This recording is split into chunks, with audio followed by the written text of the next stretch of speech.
আসসালামু আলাইকুম প্রিয় দর্শক, স্বাগত জানাচ্ছি আমার দেশ লিড নিউজের সঙ্গে আছি আরমান মুজাহিদ। আমাদের আজকের লিড নিউজের শিরোনাম, আমাদের মতপার্থক্য যেন বিভেদের কারণ না হয়। সাংবাদিকদের উদ্দেশ্যে তারেক রহমান। চলুন দর্শক বিস্তারিত জেনে নেওয়া যাক।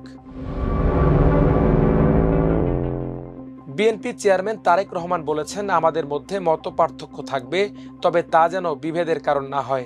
আলোচনা সমালোচনার সময় বিষয়টি মাথায় রাখতে হবে, এটি যেন বিরোধের পর্যায়ে না যায়।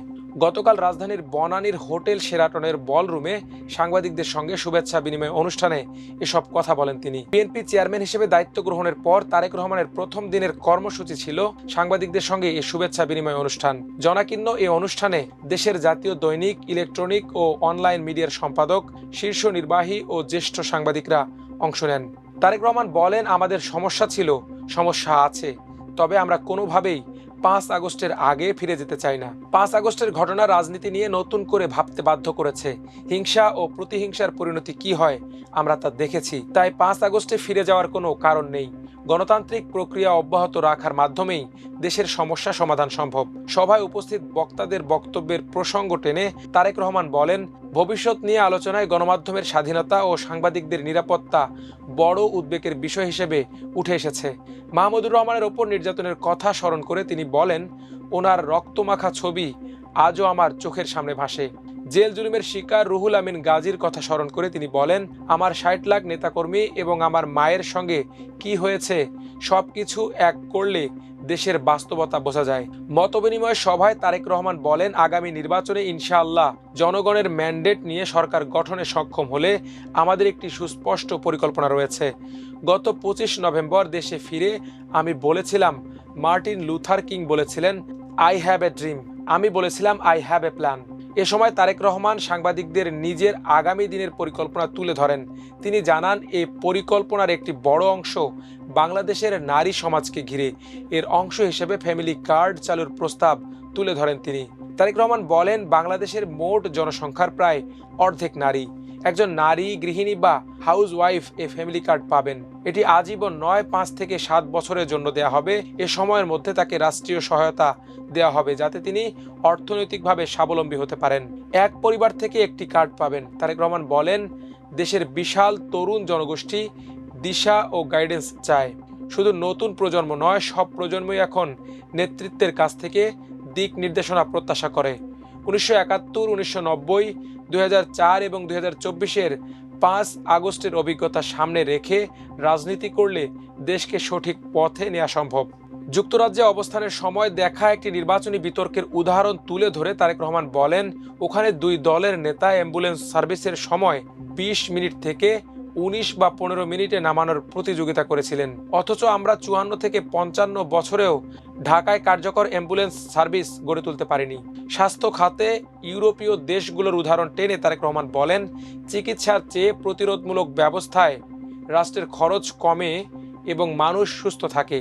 তিনি জানান, 1 লাখ হেলথ কেয়ার কর্মী নিয়োগের পরিকল্পনা রয়েছে, যার 80 থেকে 85% হবেন নারী। তারা পরিবার পরিকল্পনা, স্বাস্থ্য সচেতনতা ও জনসংখ্যা নিয়ন্ত্রণে কাজ করবেন। তারেক রহমান বলেন, প্রতি বছর 8 থেকে 10 লাখ মানুষ বিদেশে যায়, যাদের বেশিরভাগই আনস্কিল্ড। ভাষা এবং দক্ষতা প্রশিক্ষণ দিলে এ সংখ্যা 15 থেকে 20 লাখে উত্তীর্ণ করা সম্ভব এবং রেমিটেন্স আয় 3 গুণ বাড়ানো যাবে। তারেক রহমান বলেন, আমি কোনো রাজনৈতিক দলের নেতা বা সদস্যকে আঘাত করতে চাই না, শুধু বলতে চাই, আসুন আমরা দেশের মানুষের শিক্ষা, স্বাস্থ্য, নারীর অধিকার, কর্মসংস্থান, নিরাপত্তা ও পরিবেশ নিয়ে একসঙ্গে কাজ করি। তিনি বলেন, সংস্কারের 3টি দিক রয়েছে, সাংবিধানিক, আইনগত এবং মানুষের দৈনন্দিন জীবন সংক্রান্ত নিরাপত্তা ও প্রয়োজন।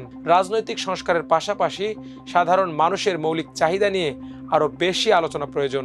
এ সময় বিএনপির নতুন চেয়ারম্যানকে অভিনন্দন জানান জায়জায়দিন সম্পাদক শফিক রেহমান। তিনি তারেক রহমানকে পরামর্শ দিয়ে বলেন, আগামী দিনগুলো অনেক চ্যালেঞ্জের, তাই কিছু ক্ষেত্রে কঠোর হতে হবে।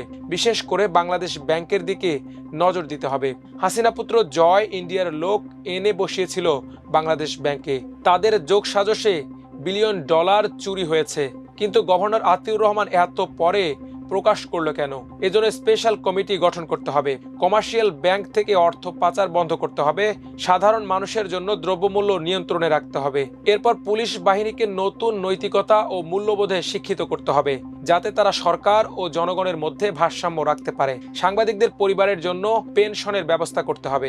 আমার দেশ সম্পাদক মাহমুদুর রহমান বলেন, বাংলাদেশে বিগত 16-17 বছরে গণমাধ্যমের একটি বড় অংশ ভয়, চাপ ও সুবিধাবাদের কারণে নিপীড়নের শিকার সাংবাদিকদের পাশে দাঁড়ায়নি। বক্তব্যে তিনি সাংবাদিক রুহুল আমিন গাজীর কথা তুলে ধরে বলেন, ক্যান্সারে আক্রান্ত অবস্থায় ভুয়া মামলায় তাকে কারাগারে রেখে চিকিৎসা ছাড়া মৃত্যুর দিকে ঠেলে দেওয়া হয়েছিল। এ বিষয়ে সে সময় মূলধারার গণমাধ্যম নীরব ছিল। প্রবীণ সম্পাদক আবুল আসাদের ওপর নির্যাতনে গণমাধ্যম থেকে কোনো জোরালো প্রতিবাদ আসেনি। মানব জমিনের প্রধান সম্পাদক মতিউর রহমান চৌধুরী বলেন, আমরা লিখতে চাই, আমরা বলতে চাই। মিডিয়া 2024-এর 5 আগস্টের পর অনেকটাই স্বাধীন, অনেকটাই নিয়ন্ত্রিত এই কারণে বলছি, মব ভায়োলেন্সের কারণে আমরা সাহসী হতে পারছি না। আমাদের হাত পা বাঁধা হয়ে যাচ্ছে। মিডিয়া অফিসে যখন আগুন দেয়া হয়, সংবাদপত্র অফিসে যখন আগুন দেয়া হয়, তখন আমার ভাবতে কষ্ট লাগে যে আমরা জাহান্নামে আছি না বেহেশতে আছি।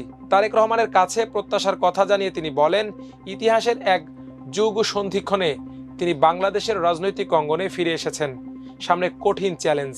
দ্য ডেইলি স্টারের সম্পাদক মাহফুজ আনাম বলেন, আমরা গণতন্ত্র চাই, স্বাধীন সাংবাদিকতা চাই এবং সুশাসন চাই। বাট একটি দুটি বিষয়ে আমার মনে হয় যথেষ্ট আলোচনা হচ্ছে না। সেটা হচ্ছে বাংলাদেশের অগ্রগতির জন্য আগামীর চ্যালেঞ্জগুলো কি। এবং আমি মনে করি সবচেয়ে বড় চ্যালেঞ্জ হচ্ছে ক্লাইমেট চেঞ্জ। কালের কণ্ঠের সম্পাদক কবি হাসান হাফিজ বলেন, আমরা সাংবাদিক বান্ধব প্রশাসন চাই, কিন্তু আমরা সেটা দীর্ঘকাল পাইনি। দীর্ঘ 1.5 দশকের বেশি সময় আমরা মিডিয়া ট্রায়াল দেখেছি, জিয়া পরিবারের প্রতি বিষোদাগার দেখেছি। মতবিনিময় সভায় বক্তব্য দেন দৈনিক ইনকিলাবের এএমএম বাহাউদ্দিন, নিউ এজের নুরুল কবির, যুগান্তরের সম্পাদক আব্দুল হাই শিকদার, নয়া দিগন্তের সম্পাদক সালাউদ্দিন বাবর, BDNews24.com-এর প্রধান সম্পাদক তৌফিক ইমরোজ খালিদি।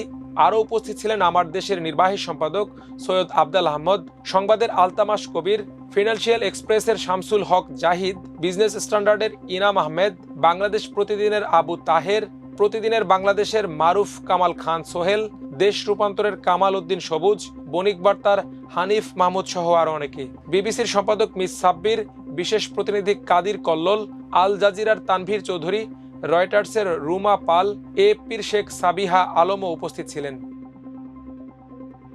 দর্শক, আজকের লিড নিউজ এখানে শেষ করছি।